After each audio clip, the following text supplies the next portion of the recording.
Today's date is 6/6/96.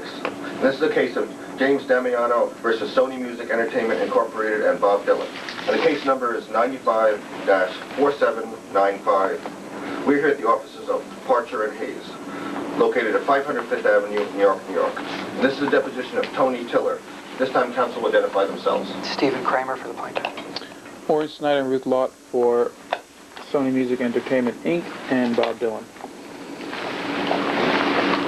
At this time, I have the court reporter swearing the witness. Raise your right hand, sir. Do you swear in the testimony you're about to give that you will tell the whole truth, so help you God? Yes, I do. Thank you very much. Okay. Mr. Tiller, good morning. You are employed by whom, sir? Sony Music. And how long have you been employed by Sony Music? For 9 years on staff, 10 years if you count approximately a year and 2 months as temp/per diem. I was promoted to Associate Director of Marketing Services. Did you ever have in your office any compilations of any sort of Mr. Damiano's songs that you kept on your bookshelf? When you say compilation, what? A folder, binder, book, tablet, material, anything. Printed material, yes. Okay, and draw, if you would, so I can picture it, and the jury can picture it, a verbal picture of your office, and then, if you do that, where the material rested. I'm sorry to interrupt you, so the record's clear. Are we talking about, because you may have had more than one office over the course of the years, so you might want to... Sure, if you had more than one office, take me through it. Okay, when I first started as a temp, I moved from office to office to cover for people who were on vacation. Okay, just to speed it up a touch, perhaps.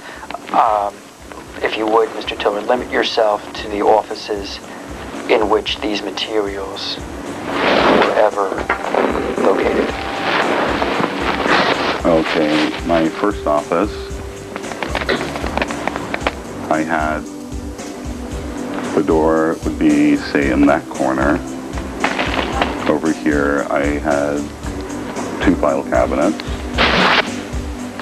a table, a small table to my left attached to my desk, an art desk in that corner, a bookcase right next to that, and next to that a file cabinet. Okay, thank you.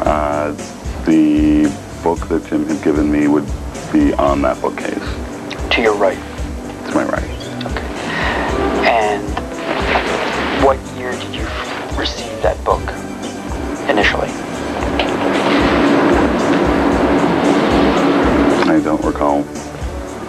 Okay, and what did it have in it? It had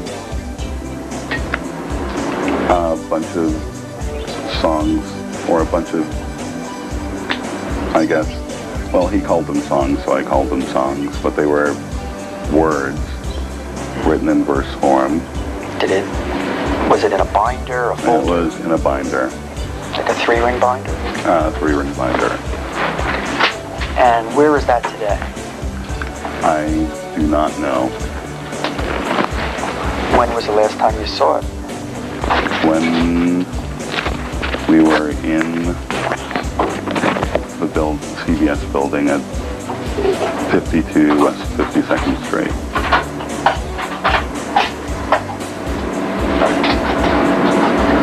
And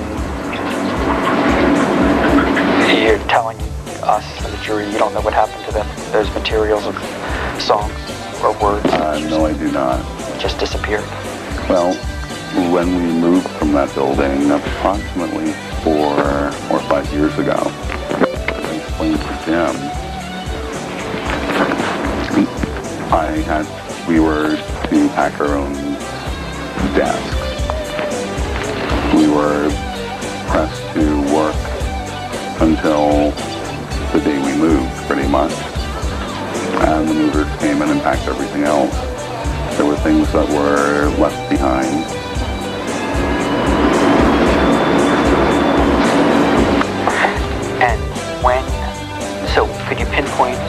Tiller what year Mr. Damiano's book of songs or words disappeared from your office? You did not say disappeared. You mischaracterized his testimony. You did not say they disappeared. So we... Well, if you mischaracterize the testimony... Oh, that's an exception to our stipulation? So that means during Mr. Mintz's deposition, every time you... Did Mr. Damiano's songs, Mr. Tiller, disappear? Could I have you rephrase that? Sure. What happened to his songs that had been on your shelf for how long? 1.5, possibly 2 years. Okay. The songs or that binder without... That binder disappeared, did it not? They were left in the building when we moved. And did you ever go back to retrieve it or to ask where it was? No, I did not. They were... And is that building still owned by CBS?